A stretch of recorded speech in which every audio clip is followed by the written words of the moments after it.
If you've got mature skin and you like natural looking makeup, then you're in the right place. It's my thing. I'm Diana Delapo, Quick Contour, and I'm here to show you today on how to set up your first Seint 3D palette. So you've received your first Seint order and now you're excited to get started. If it's summer, you want to track your order and make sure you don't leave this out in the heat in a hot mailbox. You want to get it in. When you get it in, you're going to want to lay your tins flat for about an hour or more until they have time to cool down. Let's go through a few tips and tricks on getting things set up. First of all, you've got your packing list. If we want to keep that, put it aside. I'm going to show you a trick with that later. But you do want to cross-reference and make sure that you've received everything you're supposed to receive. Very rarely do I ever find that there's a mistake, but Seint customer service is great with any issues. So if you ever have a problem, just reach out to me. I can help you out to reach them and it'll be taken care of in no time. So in your order, you've probably got a palette and a brush and a perfector sponge. This order has a brush cleaner in it as well. And all your tins are going to come in one of these velvet little pouches. They're great for storing jewelry in too, so you might as well keep that. So this is the palette 8. You may have ordered the palette 12. These are the two common sizes that most of my clients will get. A palette 8 is going to hold everything. A 12 will give you a little extra room if you want to add eyeshadows down the road or anything else. These are magnetic. And your tins have this beautiful artwork on it.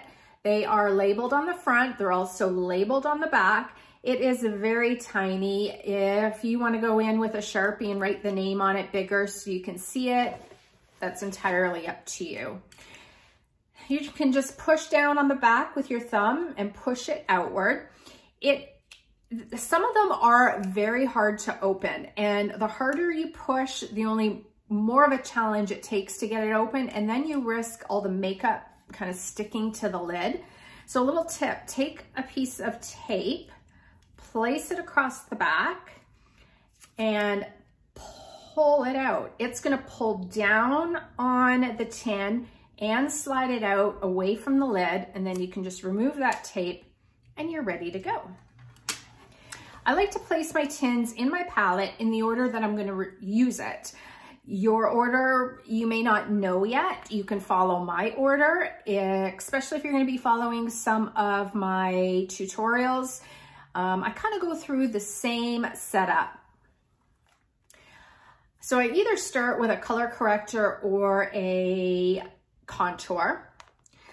Not everyone has a color corrector, but take a look and see if you've got that. That would be your third highlight shade in most cases. So I just slide that one in first. Next, I like to put on my contour and I place that next to it. And then I'll go in and brighten. Then it's entirely up to you if you want to do your lip and cheek shade or your main shade.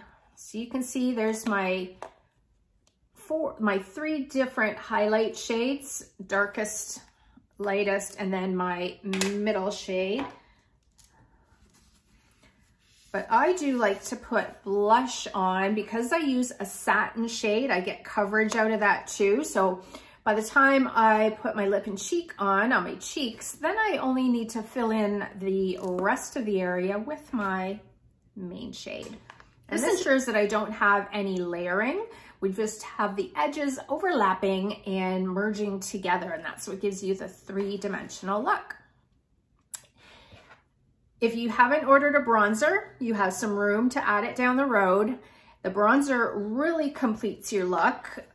Although I don't insist that you get a bronzer, it is highly recommended. It really completes the look with that nice warm glow. A lot of us have a pale neck, so it helps to warm that up and just kind of brings your whole look together.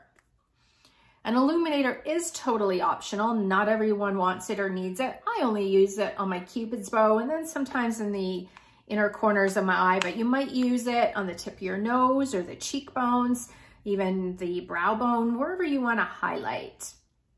And in my palette 8, I like to add a gloss for my lips. One of my favorites is Sunshine State. It has a bit of a shimmer to it, and I just use that on my lips. Sometimes I'll use both my satin lip and cheek and then the gloss over it. So that is your whole palette setup. Hopefully you've got a perfector sponge. You're not going to store it in this tin. I use this tin actually just for Q-tips on my vanity. Once you get it wet and prepared, it's not going to fit back in this tin. Plus, you want it to dry throughout the day, and it won't dry in there. Even placing it in your drawer, in your vanity, it might create not enough airflow, and you might find that it gets moldy or mildewy. I like to just put mine in an egg cup or in a shot glass, and that way the air circulates around it, dries it out, and it's ready to go the next day. And we do have one brush in this order. One brush, 2 brushes, it's entirely up to you. I like a couple brushes because a couple of different jobs. And that is about it. This one has brush cleaner in it. If you don't have it right away, probably within 2 to 3 weeks, you will want to pick up a brush cleaner. You want to keep those brushes away from water as much as possible. So the dry brush cleanser is perfect to just get any extra residue off of your brushes. It gives you a cleaner makeup look, and you actually use less product when you have a clean brush. What happens is if you get too much makeup on that brush, it's going to start sticking to it and accumulating on the brush rather than going on your face. So a little tip there. One other thing with your palette, it's going to take a bit to get used to knowing what all your shades are. So if you do remember your order of placement, you'll kind of remember what everything is. Or if you keep all of your highlight shades next to each other, you'll be able to see which one's darkest, lightest, and middle tone. Or you can label your palette. This palette's black, so I can't actually go in and write on it. If I had one of my lighter palettes, I can use a Sharpie and actually write on it. But the packing list happens to be a sticker. So you can cut out what the name is and stick it right on the palette. Now, this writing is way too tiny for me to see. So what I do is on my computer, just type out highlight, main, brightening, whatever I want, contour, and then I'll just cut those out and glue it right into my palette. And that would kind of look like, oops. And that would kind of look like this. I've even color coded this one to the face map. Also, if you have a lot of lip and cheeks, maybe you have a palette with 4 lip and cheeks, you can even just put the names of those colors if that's the way you want to remember what they are. But some great little tips for you, and I can't wait for you to start trying your product and let me know how it goes. Send me a selfie with your makeup on. I love to see those happy faces. I'm Diana Delapo, Quick Contour, and I've got all kinds of great tips for you.